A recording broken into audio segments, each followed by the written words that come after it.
തെക്കേ രാജ്യമായിരുന്ന യഹൂദയിൽ ഭരിച്ചിരുന്ന രാജാക്കന്മാരിൽ ഏറെ നല്ലവനായി അറിയപ്പെട്ടിരുന്നതാണ് ഉസിയ രാജാവ്. എന്നാൽ അവനും അബദ്ധം പറ്റി. അവൻ്റെ സ്ഥാനം അല്ലാതിരുന്ന പുരോഹിതൻ്റെ സ്ഥാനം കൈവശപ്പെടുത്തുവാൻ ശ്രമിച്ചതിനാൽ കുഷ്ഠരോഗിയായി. വളരെ പരിതാപകരമായ ഒരു അന്ത്യമായിരുന്നു ഉസിയാവിൻ്റേത്. യെശയ്യാപ്രവചനത്തിലും നാം അത് വായിക്കുന്നുണ്ട്. ആ ഭാഗം നമുക്ക് 2 ദിനവൃത്താന്തങ്ങൾ 27 മുതലുള്ള അധ്യായങ്ങളിൽ നിന്നും ഒന്ന് ശ്രദ്ധിക്കാം. 2 ദിനവൃത്താന്തങ്ങൾ 27.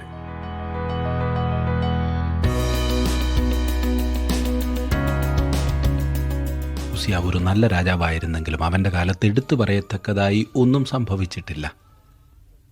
വാസ്തവത്തിൽ അവൻ വിശുദ്ധ സ്ഥലത്തേക്ക് അതിക്രമിച്ചു കടന്നത് അവൻ്റെ ജീവിതത്തിലെ ഒരു പോരായ്മയായി ചൂണ്ടിക്കാണിക്കപ്പെടുന്നു.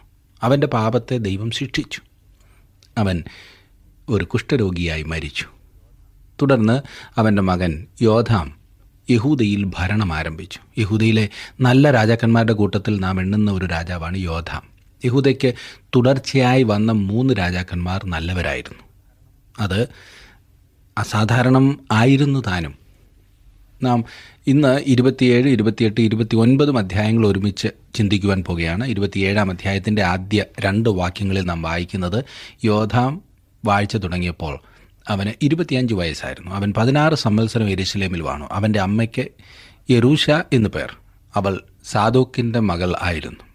അവൻ തൻ്റെ അപ്പനായ ഉസിയാവ് ചെയ്തതുപോലെയൊക്കെയും യഹോവയ്ക്ക് പ്രസാദമായുള്ളത് ചെയ്തു. എങ്കിലും യഹോവയുടെ ആലയത്തിലേക്ക് അവൻ കടന്നില്ല. ജനമോ വഷളത്വം പ്രവർത്തിച്ചു കൊണ്ടിരുന്നു. ഈ മനുഷ്യനെക്കുറിച്ച് വളരെ ആശ്ചര്യകരവും രസകരവുമായതെന്തോ പറഞ്ഞിരിക്കുന്നത് ശ്രദ്ധിച്ചോ? എങ്കിലും യഹോവയുടെ ആലയത്തിലേക്ക് അവൻ കടന്നില്ല. ഇതിനൊരു പശ്ചാത്തലമുണ്ട്. അവൻ്റെ പിതാവ് ദേവാലയത്തിലേക്ക് കടന്നപ്പോൾ അവനൊരു കുഷ്ഠരോഗിയായി തീർന്നു. അവൻ തെറ്റായ വിധത്തിലാണ് ദേവാലയത്തിൽ പ്രവേശിച്ചതെന്ന് മറക്കരുത്. വാസ്തവത്തിൽ പുരോഹിതന്മാർക്ക് മാത്രം അനുവദിച്ചിരുന്ന സ്ഥലത്ത് ഉസിയാവ് അതിക്രമിച്ച് കടക്കുകയായിരുന്നു. യോഥാം യഹോവയ്ക്ക് പ്രസാദമായുള്ളത് ചെയ്തു. എന്നാൽ അവൻ ദേവാലയത്തിൽ നിന്നും മാറിയിരുന്നു. അവനോട് സഹതാപം മാത്രമേ തോന്നൂ, ഇല്ലേ? എന്നാൽ അവൻ രാജ്യത്തിന് വളരെ മോശമായൊരു മാതൃകയാണ് കാണിച്ചത്. അതിൻ്റെ ഫലമായി ജനമോ വഷളത്വം പ്രവർത്തിച്ചു കൊണ്ടിരുന്നു എന്ന് വായിക്കുന്നു. അവർ ദൈവത്തെങ്കിലേക്ക് തിരിഞ്ഞില്ല. തൻ്റെ ജനത്തെ ദൈവത്തെങ്കിലേക്ക് മടക്കിക്കൊണ്ടുവരുവാനുള്ള വലിയ സാധ്യതയുമായി ഇവിടെ ഒരു വ്യക്തി. എന്നാൽ അവന് ഒരു ബലഹീനത, ഒരുപക്ഷേ കയ്പിൻ്റെ ഒരു വേരായിരിക്കും. അവൻ്റെ പിതാവിനെ ദേവാലയത്തിൽ വെച്ചൊരു കുഷ്ഠരോഗിയാക്കി തീർത്തു. ആ ദേവാലയത്തിലേക്ക് പോകുവാൻ യോഥാം ആഗ്രഹിച്ചില്ല. ഇന്ന് ഇതുപോലെ പ്രവർത്തിക്കുന്നത് കാണാവുന്നതാണ്. മുൻവിധി കാരണം ദേവാലയത്തിൽ നിന്നും ആരാധനയിൽ നിന്നും അകന്ന് കഴിയുന്നവർ, മുൻവിധി കാരണം ദൈവവേലയിൽ നിന്നും പിന്മാറിപ്പോയ അനേകരെ എനിക്കറിയാം. തങ്ങളുടെ പ്രിയപ്പെട്ട ആർക്കെങ്കിലും ഉണ്ടായ ഒരു തിക്താനുഭവം മൂലം ദൈവഭാഗത്തു നിന്നും മാറിപ്പോകുന്നവർ. ഒരിക്കലൊരു അച്ഛൻ്റെ മകനെ പരിചയപ്പെട്ട് സംസാരിച്ചു കൊണ്ടിരുന്നപ്പോൾ ഞങ്ങളുടെ വിഷയം ആത്മീക കാര്യങ്ങളായി. അയാൾ പറയുകയാണ്, സുഹൃത്തെ, താങ്കൾക്ക് എന്നോട് എന്ത് വേണമെങ്കിലും സംസാരിക്കാം. ഈ ഭക്തിയെക്കുറിച്ചും അതുപോലുള്ളതൊന്നും എന്നോട് പറയേണ്ടതില്ല. താങ്കൾക്കറിയാവുന്ന അത്രയുമോ അതിൽ കൂടുതലോ എനിക്കറിയാം. എന്നിട്ട് അയാൾ പറഞ്ഞു, തൻ്റെ പിതാവിനെ ഒരു പള്ളിയിലെ കമ്മിറ്റിക്കാരെല്ലാം കൂടി വളരെ മോശമായി കൈകാര്യം ചെയ്ത വിധം. അവൻ പറഞ്ഞു, ഞാൻ മേലിൽ പള്ളിയിലേക്കില്ല, ഈ പണിക്ക് ഞാനില്ല. അയാൾ ചിന്തിക്കുന്നത് തെറ്റാണെന്നും ശരിയായ കാര്യം എന്താണെന്നും ഞാൻ അയാളെ മനസ്സിലാക്കി. എന്നാൽ വളരെ വ്യക്തമായൊരു പശ്ചാത്തലം അവിടെ ഉണ്ടായിരുന്നു. പല ഭവനങ്ങളിലും ഇതൊരു യാഥാർത്ഥ്യമാണ്. എന്നെ ശ്രദ്ധിക്കുന്ന പ്രിയ സുഹൃത്തെ, താങ്കൾ അപ്രകാരത്തിലൊരു പ്രശ്നത്തിലൂടെ കടന്നു പോകുന്നു എങ്കിൽ എനിക്ക് എഴുതുവാൻ മറക്കരുത്. ഒരിക്കലും താങ്കൾക്കുണ്ടായ അല്ലെങ്കിൽ താങ്കളുടെ ഏതെങ്കിലും പ്രിയപ്പെട്ട ഒരാൾക്കുണ്ടായ ഒരു തിക്താനുഭവത്തിൻ്റെ വെളിച്ചത്തിൽ ശരിയെ അവഗണിച്ച് മുൻപോട്ട് പോകരുത്. താങ്കളുടെ ഇതുപോലെയുള്ള പ്രശ്നങ്ങളിൽ സഹായിക്കുവാൻ എനിക്ക് സന്തോഷമേ ഉള്ളൂ.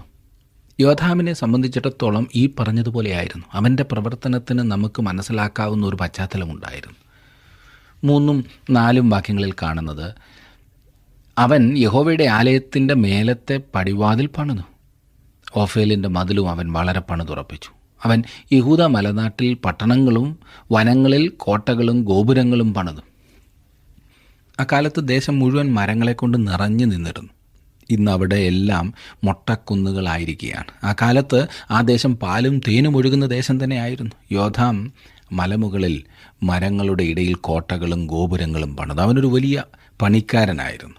5-6 വാക്യങ്ങളിൽ കാണുന്നത്, അവൻ അമ്മോന്യരുടെ രാജാവിനോട് യുദ്ധവും ചെയ്ത് അവരെ ജയിച്ചു. അമ്മോന്യർ അവന് ആ ആണ്ടിൽ തന്നെ 100 താലന്ത് വെള്ളിയും 10,000 കോർ ഗോതമ്പും 10,000 കോർ യവവും കൊടുത്തു. അത്രയും തന്നെ അമ്മോന്യർ 2-ാം ആണ്ടിലും 3-ാം ആണ്ടിലും കൊടുക്കേണ്ടി വന്നു. അവൻ്റെ പിതാവ് ചെയ്തതുപോലെ യോഥാം തൻ്റെ രാജ്യത്തെ സൈനികമായി ശക്തമായി സൂക്ഷിച്ചു എന്ന് നാം കാണുന്നു. ഒടുവിലത്തെ 2 വാക്യങ്ങൾ നോക്കിക്കാട്ടെ. വാഴ്ച തുടങ്ങിയപ്പോൾ അവൻ 25 വയസ്സായിരുന്നു. അവൻ 16 സംവത്സരം യെരൂശലേമിലുമാണ്. യോഥാം തൻ്റെ പിതാക്കന്മാരെ പോലെ നിദ്ര പ്രാപിച്ചു അവനെ ദാവീദിൻ്റെ നഗരത്തിൽ അടക്കം ചെയ്തു. അവൻ്റെ മകനായ ആഹാസ് അവന് പകരം രാജാവായി. യോഥാമിൻ്റെ ഭരണത്തെക്കുറിച്ച് പറയുന്നതിനൊരു ചെറിയ അധ്യായം മാത്രമേ മാറ്റിവെച്ചിട്ടുള്ളൂ. ഇവിടെ ഇതാ ഒരു യുവാവ്, ഒരു വലിയ രാജാവായി തീരേണ്ടവൻ. എന്നാൽ അവൻ്റെ മുൻവിധി അവനെ ഒരു വലിയ രാജാവായി തീരുന്നതിൽ നിന്നും ദൈവത്തിനു വേണ്ടി വലിയ കാര്യങ്ങൾ ചെയ്യുന്നതിൽ നിന്നും പിന്തിരിപ്പിച്ചു. ഒരു വൈകാരിക പ്രശ്നം ഒരായുസിനെ പാഴാക്കി. എത്ര പരിതാപകരമായൊരവസ്ഥയില്ലേ? എന്നെ ശ്രദ്ധിക്കുന്ന പ്രിയ സഹോദര, പ്രിയ സഹോദരി, താങ്കളുടെ ജീവിതത്തിലെ വൈകാരിക പ്രശ്നം എന്താണ്? ഏത് പ്രശ്നത്തെയും കൈകാര്യം ചെയ്യുവാൻ ക്രിസ്തുവിന് കഴിയും. കുറേ നാളായി യഹൂദയിലെ രാജാക്കന്മാർ എല്ലാം നല്ല രാജാക്കന്മാരായിരുന്നു. അധികം താമസിയാതെ ഒരു കൊള്ളരുതാത്ത രാജാവ് ഉണ്ടാകുമെന്ന് ചിന്തിച്ചിരുന്നെങ്കിൽ ഇതാ ആ രാജാവ്. ഈ പറഞ്ഞ സമയത്ത് വടക്കേ രാജ്യം പ്രവാസത്തിലേക്ക് പോകുന്ന അവസ്ഥയിൽ എത്തിക്കഴിഞ്ഞിരിക്കുകയാണ്. അവർ അടിമകളായി പോവുകയാണ്. അതിൻ്റെ ക്രൂരത അനുഭവിക്കുന്നവർക്ക് മാത്രമേ അറിയുവാൻ സാധിക്കൂ. അതേസമയം തെക്കേ രാജ്യം ആഹാസിൻ്റെ പാപത്തിൽ വളരെ അധപ്പതിച്ച അവസ്ഥയിലും ആയിക്കഴിഞ്ഞു. 28-ാം അധ്യായത്തിൻ്റെ ആദ്യത്തെ 2 വാക്യങ്ങൾ. ആഹാസ് വാഴ്ച തുടങ്ങിയപ്പോൾ അവൻ 20 വയസ്സായിരുന്നു. അവൻ 16 സംവത്സരം യെരൂശലേമിൽ വാണു. എന്നാൽ തൻ്റെ പിതാവായ ദാവീദ് ചെയ്തതുപോലെ യഹോവയ്ക്ക് പ്രസാദമായുള്ളത് ചെയ്തില്ല. അവൻ ഇസ്രായേൽ രാജാക്കന്മാരുടെ വഴികളിൽ നടന്ന് ബാൽ വിഗ്രഹങ്ങളെ വാർത്തുണ്ടാക്കി. ആഹാസ് ഒരു മോശപ്പെട്ട രാജാവായിരുന്നു. അവൻ ഇസ്രായേൽ രാജാക്കന്മാരുടെ വഴികളിൽ നടന്നു എന്ന് പറഞ്ഞിരിക്കുന്നു. എന്ന് പറഞ്ഞാൽ ദുഷിച്ച വഴികളിൽ എന്നാണ് അർത്ഥം. ഈ രാജാക്കന്മാരെയൊക്കെ അളന്നിടുന്ന മാനുഷിക അളവുകോൽ അല്ലെങ്കിൽ നിലവാരമായിരുന്നു ദാവീദിൻ്റെ വഴികൾ. ഈ ആഹാസ് രാജാവ് ആ കാര്യത്തിലും, അതായത് മാനുഷിക നിലവാരത്തിൽ നിന്ന് പോലും വളരെ താണുപോയി. തന്മൂലം തെക്കേ രാജ്യത്തിൻ്റെ ദുഃഖകരമായ ഭാവിയെ നാം കാണുവാൻ തുടങ്ങുകയാണ്. അശൂർ വടക്കേ രാജ്യത്തെ അടിമകളാക്കി കൊണ്ടുപോകും. ദൈവം പല പല മുന്നറിയിപ്പുകൾ തെക്കേ രാജ്യമായ യഹൂദയ്ക്ക് നൽകും. എന്നാൽ അവരും പ്രവാസത്തിലേക്ക് പോകും. അതെ, അശൂര്യരാലല്ല, പിന്നീട് ബാബിലോന്യർ അവരെ അടിമകളാക്കും. 3-ാം വാക്യത്തിൽ നാം കാണുന്നത്, അവൻ ബെൻഹിന്നോൻ താഴ്വരയിൽ ധൂപം കാട്ടുകയും ഇസ്രായേൽ മക്കളുടെ മുമ്പിൽ നിന്ന് യഹോവ നീക്കിക്കളഞ്ഞ ജാതികളുടെ മ്ലേച്ഛാചാരപ്രകാരം തൻ്റെ പുത്രന്മാരെ അഗ്നിപ്രവേശം ചെയ്യിക്കുകയും ചെയ്തു. ഇവിടെ വളരെയധികം മ്ലേച്ഛതയാകുന്നു ഈ രാജാവ് കാണിക്കുന്നത്. ആഹാസ് മുഴുവനും ഈ അന്യദൈവങ്ങളെ ആരാധിക്കുന്നതിലേക്ക് പോകുകയും തെക്കേ രാജ്യത്തെ അതിലേക്ക് വലിച്ചിഴക്കുകയും ചെയ്തു എന്ന് കാണുന്നു. 5-ാം വാക്യത്തിൽ നാം കാണുന്ന, ആകയാൽ അവൻ്റെ ദൈവമായ യഹോവ അവനെ അരാം രാജാവിൻ്റെ കയ്യിൽ ഏൽപ്പിച്ചു. അവർ അവനെ തോൽപ്പിച്ചു. അവരിൽ അസംഖ്യം പേരെ പിടിച്ച് ദമശ്ശേക്കിലേക്ക് കൊണ്ടുപോയി. അവൻ ഇസ്രായേൽ രാജാവിൻ്റെ കയ്യിലും ഏൽപ്പിക്കപ്പെട്ടു. അവനും അവനെ അതികഠിനമായി തോൽപ്പിച്ചു. തൻ്റെ ദേശത്തിൻ്റെ കവാടം ദൈവം തുറന്നിട്ടിട്ട് ശത്രുവിനെ അതിലേക്ക് കടക്കുവാൻ അനുവദിക്കുന്നത് പോലെ ഇരിക്കുന്നില്ലേ? ആരാം വരുന്നു. ആദ്യമായി തെക്കേ രാജ്യത്തിൻ്റെ മതിലിൽ വിള്ളലുണ്ടാക്കിയതായി നാം കാണുന്നു. അനേകരെ ബന്ദികളാക്കി കൊണ്ടുപോയി. ഇതിലെ തന്നെ ദുഃഖകരമായ ഒരു കാര്യം എന്തെന്നാൽ, ഈ ആക്രമണത്തിൽ വടക്കേ രാജ്യം ആരാമിനോട് ചേർന്നു. അങ്ങനെ അടിമകളാക്കിയവരിൽ ഒരു വലിയ പങ്ക് ഇസ്രായേലിലെ അടിമകളായിട്ടാണ് പോയത്. യഹൂദ പുരുഷന്മാരെ ഇസ്രായേൽ അടിമകളാക്കി എന്ന് പറഞ്ഞാൽ ചിന്തിച്ചു നോക്കൂ.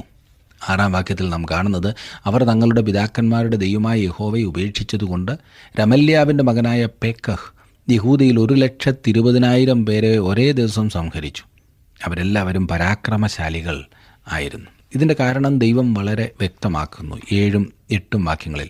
എഫ്രൈമ്യ വീരനായ സിക്രി രാജകുമാരനായ മയശയാവെയും രാജധാനി വിചാരകനായ അസ്രീക്കാമിനെയും രാജാവിന് 2ാമനായിരുന്ന എൽക്കാനയെയും കൊന്നുകളഞ്ഞു.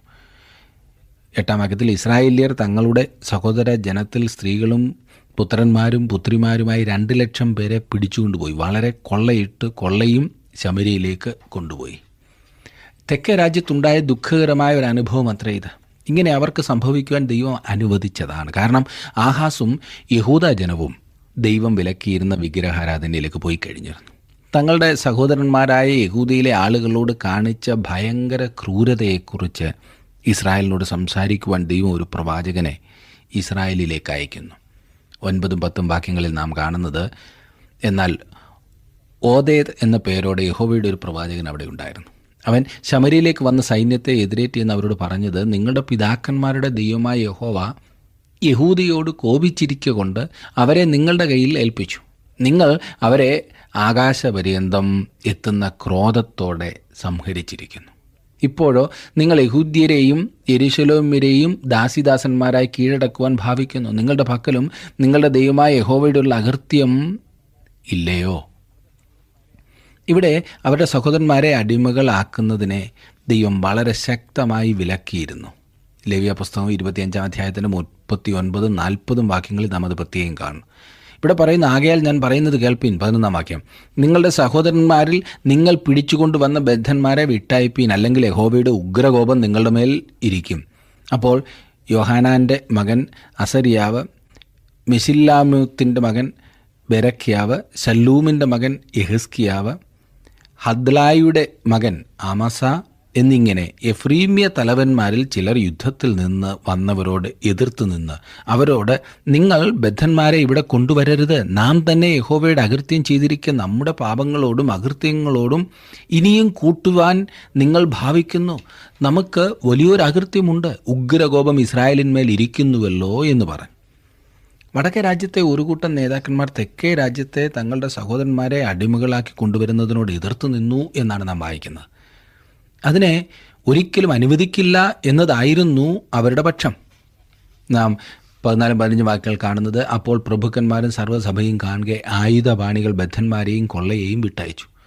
പേർ ചൊല്ലി വിളിക്കപ്പെട്ട ആളുകൾ എഴുന്നേറ്റ് ബദ്ധന്മാരെ കൂട്ടി അവരിൽ നഗ്നന്മാരായവരെ ഒക്കെയും കൊള്ളയിലെ വസ്ത്രം ധരിപ്പിച്ചു, അവരെ ഉടുപ്പിച്ചു, ചെരുപ്പും ഇടിവിച്ച ശേഷം അവർക്ക് തിന്മാനും കുടിപ്പാനും കൊടുത്തു. എണ്ണയും തേപ്പിച്ചു. ക്ഷീണിച്ചു പോയവരൊക്കെയും കഴുതപ്പുറത്ത് കയറ്റി ഈന്തപ്പട്ടണമായ എരിഹോവിൽ അവരുടെ സഹോദരന്മാരുടെ അടുക്കൽ കൊണ്ടുവന്നാക്കി ശമര്യയ്ക്ക് മടങ്ങിപ്പോയി. അങ്ങനെ അടിമകളായി തീർന്നവരെ സ്വതന്ത്രരാക്കുവാനും അവരെ അവരുടെ ഭവനങ്ങളിലേക്ക് അയക്കുവാനും ക്രമീകരണം ചെയ്തു. ഈ പറഞ്ഞ സമയത്ത് തെക്കേ രാജ്യമായ യഹൂദ വളരെ ശോചനീയമായ ഒരു സ്ഥിതിയിലായിരുന്നു. ദൈവം ഇടപെട്ടില്ലായിരുന്നെങ്കിൽ ഒരു രാഷ്ട്രമെന്ന അവസ്ഥയിൽ നിന്നും അവർ മിക്കവാറും തീർന്നുപോയേനെ.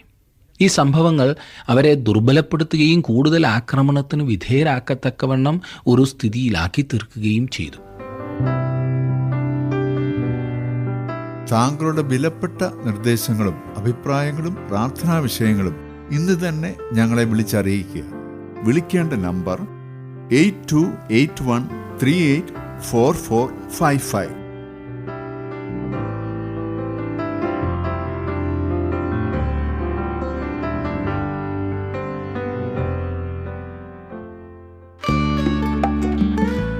ഇന്നത്തെ പ്രോഗ്രാം താങ്കൾക്ക് ഇഷ്ടപ്പെട്ടുവോ? എങ്കിൽ ഉടൻ തന്നെ ഞങ്ങൾക്കൊരു മിസ് കോൾ തരിക. അടുത്ത വിജയി ഒരുപക്ഷെ താങ്കളായിരിക്കാം.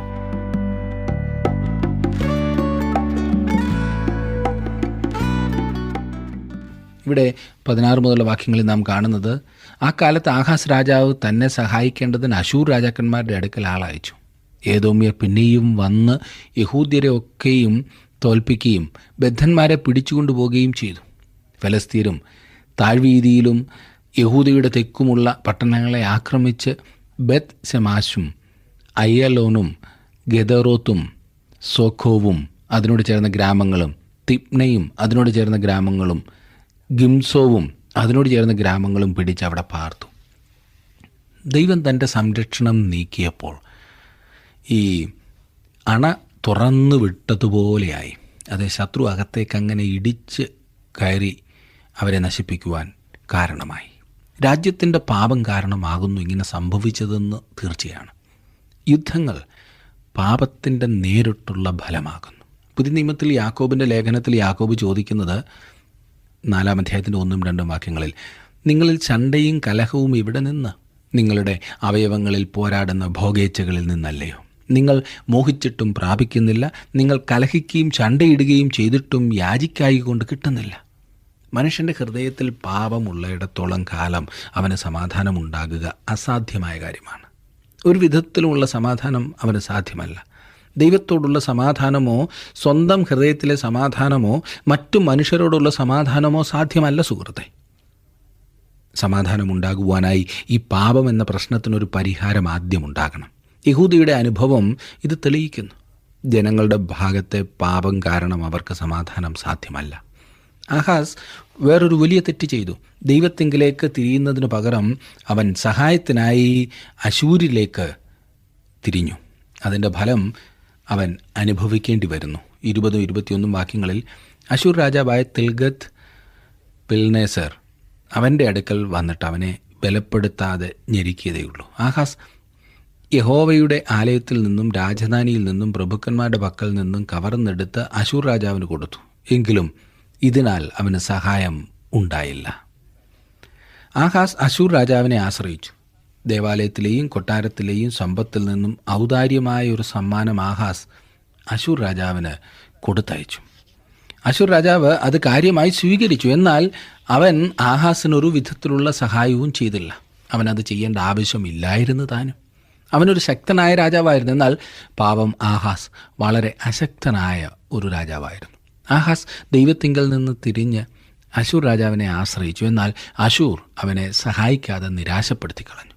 തങ്ങൾ ചെയ്ത ഉടമ്പടി പാലിക്കുവാൻ അശൂർ രാജാവ് കൂട്ടാക്കിയില്ല. രാഷ്ട്രങ്ങൾ തങ്ങൾ ഉണ്ടാക്കുന്ന ഉടമ്പടികളിൽ സത്യസന്ധരായിരിക്കുമെന്ന് ചിന്തിക്കുക സാധ്യമല്ല. എന്തുകൊണ്ട്? വളരെ ലളിതമായ മറുപടിയാണ് അതിനുള്ളത്. മനുഷ്യർ പാപികളായിരിക്കുന്നിടത്തോളം മനുഷ്യർ ഭോഷ്ക് പറയുന്നവരായിരിക്കും, കള്ളം പറയുന്നവരായിരിക്കും.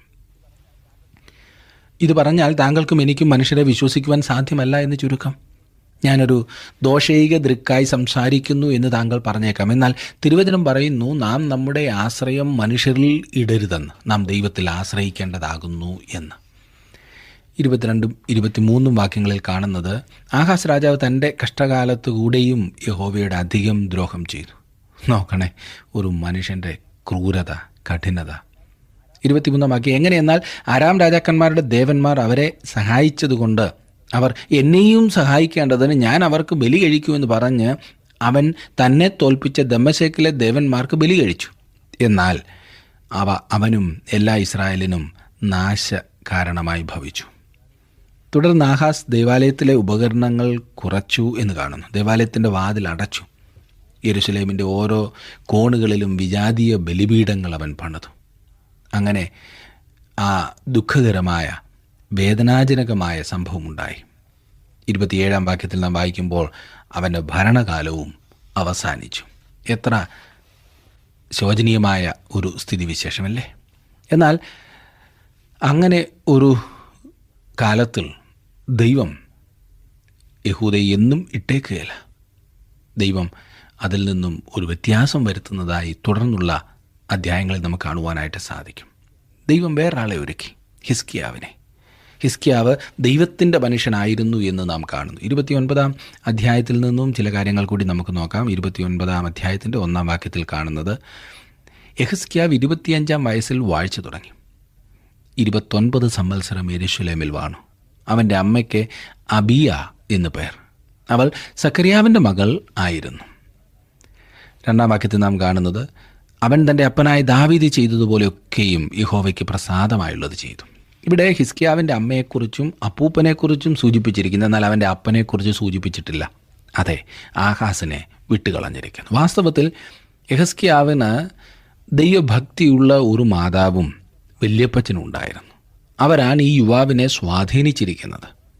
അതെ, നമുക്ക് മറ്റുള്ളവരെ സ്വാധീനിക്കുവാൻ കഴിയും എന്ന കാര്യം താങ്കൾക്കറിയാമോ? രാജാക്കന്മാരുടെ 2 പുസ്തകം പഠിച്ചപ്പോൾ ഹിസ്കിയാവിൻ്റെ കാലത്തുണ്ടായ ഉണർവിൻ്റെ വ്യക്തവും സംക്ഷിപ്തവുമായ ഒരു വിവരണം നാം അവിടെ കണ്ടതാണ്. ഞാൻ ആ ഭാഗം വായിക്കേണ്ടല്ലോ. 2 രാജാക്കന്മാർ 18 അധ്യായത്തിൻ്റെ 4 മുതൽ 7 വരെയുള്ള വാക്യങ്ങളിൽ നാം അത് കാണുന്നുണ്ട്. യഹൂദയിൽ ഭരിച്ച ദാവീദിൻ്റെ വംശത്തിലുള്ള 21 രാജാക്കന്മാരിൽ ഹിസ്കിയ രാജാവിനേക്കാൾ മഹാനെന്ന് പറയത്തക്കവണ്ണം ആരും ഉണ്ടായിട്ടില്ല എന്നതൊരു യാഥാർത്ഥ്യം മാത്രമാണ്. എല്ലാവരെക്കാളും ശ്രേഷ്ഠനായിരുന്നു ഹിസ്കിയാവ്. ദൈവത്തെങ്കിലേക്ക് തിരിഞ്ഞൊരു വ്യക്തി. ഉണർവുകളിൽ ഏറ്റവും മഹത്തായ ഒന്നിന് അവൻ കാരണക്കാരനായി എന്ന് ഞാൻ വിശ്വസിക്കുന്നു. അവൻ്റെ കാലത്തെ ഉണർവിനെക്കുറിച്ച് 2 രാജാക്കന്മാരുടെ പുസ്തകത്തിൽ സൂചിപ്പിച്ചിരിക്കുന്നു എന്ന് ഞാൻ പറഞ്ഞല്ലോ. ഇവിടെ 2 ദിനവൃത്താന്തത്തിൽ, അതെ, ദൈവിക വീക്ഷണത്തിൽ എഴുതപ്പെട്ടിട്ടുള്ള പുസ്തകത്തിൽ ദീർഘമായ 4 അധ്യായങ്ങൾ ഹിസ്കിയാവിന് വേണ്ടി മാറ്റിവെച്ചിരിക്കുന്നു.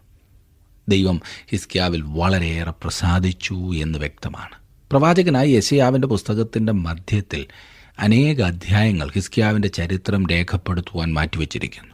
ഈ മഹാനായ വ്യക്തിയെക്കുറിച്ച് തിരുവചനത്തിൽ 3 പ്രാവശ്യം പറഞ്ഞിരിക്കുന്നു. അവൻ നയിച്ച ഉണർവിനെക്കുറിച്ചും വിശദമായി സൂചിപ്പിച്ചിരിക്കുന്നു. ആരാധന യഥാസ്ഥാനപ്പെടുത്തുവാൻ ഹിസ്കിയാവ് ചെയ്ത നല്ല കാര്യങ്ങളാണ് ദിനവൃത്താന്ത പുസ്തകത്തിൽ നമ്മോട് പറഞ്ഞിരിക്കുന്നത്. രാജാക്കന്മാരുടെ പുസ്തകത്തിൽ അവൻ ചെയ്യേണ്ടി വന്ന ബുദ്ധിമുട്ടേറിയ കാര്യങ്ങളാണ് പറഞ്ഞിരിക്കുന്നത്. പൂജാഗിരികൾ അവൻ നീക്കേണ്ടതായി വന്നു. അശേര പ്രതിഷ്ഠകളെ അവൻ തകർത്തു. മോശ ഉണ്ടാക്കിയിരുന്ന പിത്തള സർപ്പത്തിന് നെഹുഷ്ടാൻ എന്ന പേരും കൊടുത്ത് ജനം അതിൻ്റെ മുൻപിൽ ധൂപം കാട്ടുന്നുണ്ടായിരുന്നു. അതിനെ ഹിസ്കിയാവ് നീക്കിക്കളഞ്ഞു. ആ തടസ്സത്തെ അവൻ നീക്കേണ്ടതായി വന്നു. ഒരു കാലത്ത് ദൈവം ഉപയോഗിച്ചിരുന്ന എന്തെങ്കിലും ഒരു കാര്യത്തെ ഇന്ന് ആരാധിക്കുന്നത് മനുഷ്യനെ ആത്മീകമായി വളർത്താത്ത ഒരു അന്തരീക്ഷത്തിൽ കൊണ്ടെത്തിക്കുമെന്നതിന് ദൃഷ്ടാന്തമാണ് ഈ നെഹുഷ്ടാൻ. ഇന്ന് ക്രൂശിൻ്റെ രൂപത്തെ ആരാധിക്കുന്ന അനേകരുണ്ട്. തങ്ങൾക്കൊരു ക്രൂശിൻ്റെ രൂപം കൈവശമുണ്ടെങ്കിൽ ഏതോ പുണ്യമാകുന്നു എന്നവർ ചിന്തിക്കുന്നു. പ്രിയ സഹോദര, പ്രിയ സഹോദരി, അങ്ങനൊന്നിൽ യാതൊരു പ്രയോജനവും ഇല്ല എന്ന് മറക്കരുത്. അല്പം യുക്തിയുക്തമായി ഒന്ന് ചിന്തിച്ചു നോക്കൂ. പണ്ട് കാലത്ത് ആരോ ക്രൂശും കൊണ്ട് പോയപ്പോൾ വിജയിച്ചെന്നോ ഇന്നും ക്രൂശ് രൂപമുണ്ടെങ്കിൽ പിശാച് അടുക്കില്ല എന്നോ ഒക്കെ ചിന്തിക്കുന്നത്, അത് പഠിപ്പിക്കുന്നതും വെറും അബദ്ധമാണ്. എന്തിനെ വേണമെങ്കിലും താങ്കൾക്ക് താങ്കളുടെ ഒരു ദൈവമാക്കാവുന്നതാണ്. ഇന്നൊരു വലിയ പങ്ക് ആളുകൾ ടിവിയെ, അതെ, ടെലിവിഷനെ ആരാധിക്കുന്നുണ്ട്. ഓരോ ദിവസവും മണിക്കൂറുകൾ അവർ അതിൻ്റെ മുൻപിലിരിക്കും, ഇല്ലേ? ഞാൻ ഓർപ്പിക്കട്ടെ സുഹൃത്തെ, ഏതെങ്കിലും ഒരു വസ്തുവിൽ ഒരു പ്രത്യേകതയും പറയുവാൻ നമുക്ക് സാധ്യമല്ല. പ്രത്യേകത ദൈവത്തിലാകുന്നു. ഈ പുസ്തകം ദൈവത്തിൻ്റെ വീക്ഷണത്തിൽ എഴുതിയിട്ടുള്ളതാണ്. ദിനവൃത്താന്ത പുസ്തകത്തിൽ ഹിസ്കിയാവിൻ്റെ ഉണർവിൻ്റെ നല്ല വശമാണ് കൂടുതൽ പറഞ്ഞിരിക്കുന്നത്. 3-ാം വാക്യം നോക്കാം. 29-ാം അധ്യായത്തിൻ്റെ 3-ാം വാക്യത്തിൽ അവൻ യഹോവയ്ക്ക് പ്രസാദമായുള്ളത് ചെയ്തു. അവൻ തൻ്റെ വാഴ്ചയുടെ 1-ാം ആണ്ടിൽ 1-ാം മാസത്തിൽ യഹോവയുടെ ആലയത്തിൻ്റെ വാതിലുകൾ തുറന്നു, അറ്റകുറ്റം തീർത്തു. ഇവിടെ ആഹാസ് ദേവാലയത്തിൻ്റെ വാതിലുകൾ അടച്ച് മുദ്ര വച്ചിരുന്നു എന്നോർക്കണം. ആരും അത് ഉപയോഗിക്കുന്നില്ലായിരുന്നു. ഹിസ്കിയാവ് ഭരണം ആരംഭിച്ചപ്പോൾ അവൻ ദേവാലയ വാതിലുകൾ തുറന്നു. അനേക വർഷങ്ങളായി തുറക്കാതെ കിടന്നിരുന്ന സ്ഥലം വീണ്ടും തുറന്നു. തുടർന്ന് ഹിസ്കിയാവ് അവരോട് പറയുന്നത് എല്ലാം വെടിപ്പാക്കുവാനാണ്. 4-5 വാക്യങ്ങൾ നാം കാണുന്നു. ഹിസ്കിയാവ് പറയുന്നത്, ഇപ്പോൾ നിങ്ങൾ നിങ്ങളെ തന്നെ ശുദ്ധീകരിപ്പിൻ. വിശുദ്ധ ജീവിതത്തിലേക്കുള്ളൊരു മടങ്ങി വരവ് ആവശ്യമായിരിക്കുന്നു. അതെ, സത്യസന്ധതയിലേക്ക്, പരമാർത്ഥതയിലേക്കുള്ള മടങ്ങി വരവ്. നമ്മുടെ ജീവിതത്തിൻ്റെ എല്ലാ രംഗങ്ങളും വിശുദ്ധമായിരിക്കണം. ദൈവത്തിന് വേണ്ടി വേർതിരിക്കുന്ന ഒരു അനുഭവം, ഒരു വേർപാട്. ഞാൻ ചിന്തിക്കുന്നത് ഇതേ കാര്യം നമുക്കും ഇന്ന് ആവശ്യമായിരിക്കുന്നു എന്നത്രേ. ഈ കൂട്ടിക്കലർത്തിയ ക്രിസ്തീയത്വം ഇന്ന് വളരെയാണ്. ആർക്കും എവിടെയും എന്തുമാകാമല്ലോ. ദുരുപദേശത്തിൽ പോകുമ്പോൾ തന്നെ എല്ലാ ദൈവാനുഗ്രഹങ്ങളും പ്രാപിക്കാമെങ്കിൽ പിന്നെ എൻ്റെ സൗകര്യത്തിന് പോകുന്നതല്ലേ നല്ലത് എന്ന ചിന്ത. ഒരു വെടിപ്പാക്കലാണ് ഇന്ന് ആവശ്യമായിരിക്കുന്നത്. 6-7 വാക്യങ്ങളിൽ നാം കാണുന്നത്, നമ്മുടെ പിതാക്കന്മാർ അകൃത്യം ചെയ്തു, നമ്മുടെ ദൈവമായ യഹോവയ്ക്ക് അനിഷ്ടമായുള്ളത് പ്രവർത്തിച്ച് അവനെ ഉപേക്ഷിക്കുകയും യഹോവയുടെ നിവാസത്തിങ്കൽ നിന്നും മുഖം തിരിച്ച് അതിന് പുറം കാട്ടുകയും ചെയ്തുവല്ലോ. അവർ മണ്ഡപത്തിൻ്റെ വാതിലുകൾ അടച്ചു, വിളക്ക് കെടുത്തി, വിശുദ്ധ മന്ദിരത്തിൽ ഇസ്രായേലിൻ്റെ ദൈവത്തിന് ധൂപം കാണിക്കാതെയും ഹോമയാഗം കഴിക്കാതെയും ഇരുന്നു. കുറ്റം ആരിലാണോ അവിടെ തന്നെ അവനത് ചാരുന്നു. അവരുടെ പാപം കാരണം അവർ അവർക്ക് വലിയ വിപത്ത് കൊണ്ടുവന്നു എന്നാണ് നാം കാണുന്നത്. 8-9 വാക്യങ്ങളിൽ, അതുകൊണ്ട് യഹോവയുടെ കോപം യഹൂദയുടെയും യെരൂശലേമിൻ്റെയും മേൽ വന്നു. നിങ്ങൾ സ്വന്തം കണ്ണാൽ കാണുന്നത് പോലെ അവൻ അവരെ നടുക്കത്തിനും അമ്പരപ്പിനും ഹാസ്യത്തിനും വിഷയമാക്കി തീർത്തിരിക്കുന്നു. നമ്മുടെ പിതാക്കന്മാർ വാളിനാൽ വീഴുകയും നമ്മുടെ പുത്രന്മാരും പുത്രിമാരും നമ്മുടെ ഭാര്യമാരും ഇത് നിമിത്തം പ്രവാസത്തിലാകുകയും ചെയ്തിരിക്കുന്നു. തൻ്റെ ഹൃദയത്തിലുള്ളത് എന്തെന്ന് തുടർന്ന് അവൻ പറയുന്നു 10-ാം വാക്യത്തിൽ, ഇപ്പോൾ ഇസ്രായേലിൻ്റെ ദൈവമായ യഹോവയുടെ ഉഗ്രകോപം നമ്മെ വിട്ടുമാറേണ്ടതിന് അവനോട് ഒരു നിയമം ചെയ്യുവാൻ എനിക്ക് താല്പര്യമുണ്ട്. മനോഹരമായിരിക്കുന്നില്ലേ? ദേവാലയ ആരാധന പുനരാരംഭിച്ചതാണ് നാം കാണുന്നത്. 20-21 വാക്യങ്ങളിലേക്ക് നാം വരുമ്പോൾ അവിടെ കാണുന്നത്, ഹിസ്കിയ രാജാവ് കാലത്തെ എഴുന്നേറ്റ് നഗരാധിപതികളെ കൂട്ടി യഹോവയുടെ ആലയത്തിലേക്ക് ചെന്നു. അവർ രാജത്വത്തിനും വിശുദ്ധ മന്ദിരത്തിനും യഹൂദയ്ക്കും വേണ്ടി 7 കാളയെയും 7 ആട്ടുകൊറ്റനെയും 7 കുഞ്ഞാടിനെയും പാപയാഗത്തിനായിട്ട് 7 വെള്ളാട്ടുകൊറ്റനെയും കൊണ്ടുവന്നു. അവയെ യഹോവയുടെ യാഗപീഠത്തിന്മേൽ യാഗം കഴിപ്പാൻ അവൻ അഹരോന്യരായ പുരോഹിതന്മാരോട് കൽപ്പിച്ചു. ഇവിടെ ഹിസ്കിയാവ് നല്ലൊരു മാതൃകയാണ് വെച്ചിരിക്കുന്നത്. അവൻ ദൈവത്തിനു വേണ്ടി പരസ്യമായി തന്നെ നിൽക്കുന്നു. ഇന്ന് ഏറ്റവും ആവശ്യമായിരിക്കുന്ന ഒരു കാര്യം ഇതത്രേ. ദൈവജനം ദൈവത്തിനായി ഒരു പരസ്യമായ നിലപാടെടുക്കേണ്ടതുണ്ട്. ഞാൻ ഒരു ദൈവപൈതലാകുന്നെന്ന് പറഞ്ഞാൽ മറ്റുള്ളവർ എന്ത് ധരിക്കും? സമൂഹത്തിൽ എൻ്റെ വില ഇടിഞ്ഞാലോ എന്നാണ് പലരും ചിന്തിക്കുന്നത്. അതുകൊണ്ട് എങ്ങനെങ്കിലും ഒളിച്ചും പാത്തുമുള്ളൊരു ജീവിതം. എന്നാൽ സുഹൃത്തെ, താങ്കളൊരു യഥാർത്ഥ ദൈവപൈതലെങ്കിൽ മറ്റുള്ളവർ താങ്കളെ ബഹുമാനിക്കും. പലപ്പോഴും നമ്മുടെ പ്രശ്നം എന്തെന്നാൽ, ഞാനൊരു ദൈവപൈതലെന്ന് മറ്റുള്ളവർ അറിഞ്ഞാൽ പിന്നെ എനിക്ക് എൻ്റെ ഇഷ്ടത്തിന് ജീവിക്കുവാൻ സാധിക്കില്ലല്ലോ. ഞാൻ തെറ്റ് ചെയ്താൽ എൻ്റെ നേരെ വിരൽ ചൂണ്ടുവാൻ ആളുകളുണ്ടാകുമല്ലോ. അതുകൊണ്ട് എൻ്റെ വിശ്വാസം എൻ്റെ ഉള്ളിൽ ഇരുന്നു കൊള്ളട്ടെ, ഞാനും ദൈവമായിട്ടല്ലേ കാര്യമെന്ന ചിന്ത. ഇങ്ങനെ വാദിക്കുന്നവരുടെ അവസ്ഥയെ ചോദ്യം ചെയ്യേണ്ടത് തന്നെയാണ്. നാം നമ്മുടെ പ്രവർത്തന രംഗങ്ങളിൽ, നമ്മുടെ സമൂഹത്തിൽ, നമ്മുടെ വീട്ടിൽ ദൈവത്തിനു വേണ്ടി ഒരു നിലപാട് സ്വീകരിക്കേണ്ടതാണ്. എല്ലാ ഇസ്രായേലിനും വേണ്ടി പുരോഹിതന്മാർ ഹോമയാഗം കൊണ്ടും പാപയാഗം കൊണ്ടും ഒരു പാപപരിഹാരം കഴിച്ചു. ദൈവാലയത്തിലെ ആരാധനയ്ക്കായി വീണ്ടും സംഗീതം ആരംഭിച്ചു.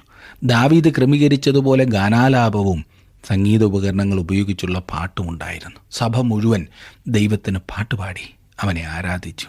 29-ാം അധ്യായത്തിൻ്റെ ഒടുവിൽ പറയുന്നത്, ദൈവം ജനത്തിന് ഒരുക്കിക്കൊടുത്തതിൽ യെഹിസ്കിയാവും സകല ജനവും സന്തോഷിച്ച്, കാര്യം ക്ഷണത്തിലല്ലോ നടന്നത്. ദൈവഹിതപ്രകാരം കാര്യങ്ങൾ ചെയ്യുമ്പോൾ അതിൻ്റെ ഫലം എത്ര വലുതാകുന്നു എന്ന് ശ്രദ്ധിച്ചാലും. ഇന്നത്തെ ഈ പ്രോഗ്രാം നിങ്ങൾ ശ്രദ്ധിച്ചതിന് വളരെ വളരെ നന്ദി. ദൈവം നിങ്ങളെ അനുഗ്രഹിക്കട്ടെ. നമുക്ക് വീണ്ടും കാണാം. അതുവരെ ദൈവ സാന്നിധ്യം നിങ്ങളോട് കൂടെ ഉണ്ടായിരിക്കട്ടെ.